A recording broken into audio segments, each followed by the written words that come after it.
My name is Lucy Ellis, and I work at Bryce Canyon National Park in the Resource Management Division. I'm the Vegetation Crew Lead.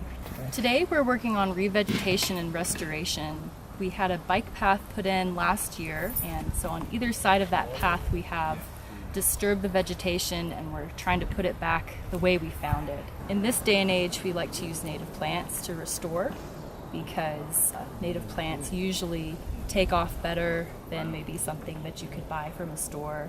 This snowberry, it's Symphoricarpus aureophilus, came from Bryce, from cuttings that we then sent to Meeker, Colorado, and they grew it out to a point where we could then replant it.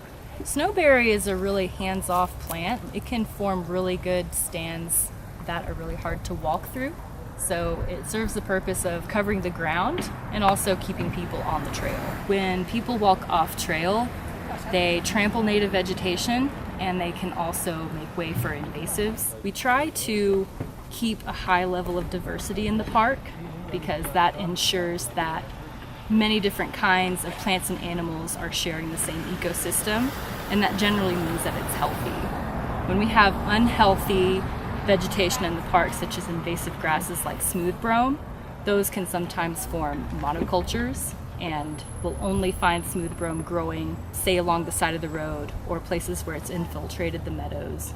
Sometimes people look out over meadows and they see one kind of grass growing, but if you go into one that you're allowed to go into, you'll actually see that there are several dozen species and lots of different colors, especially in the spring and fall with flowers and then the fading grasses as well. If you're interested in volunteering at Bryce to learn more about how we restore native plants, Public Lands Day takes place every year at the end of September.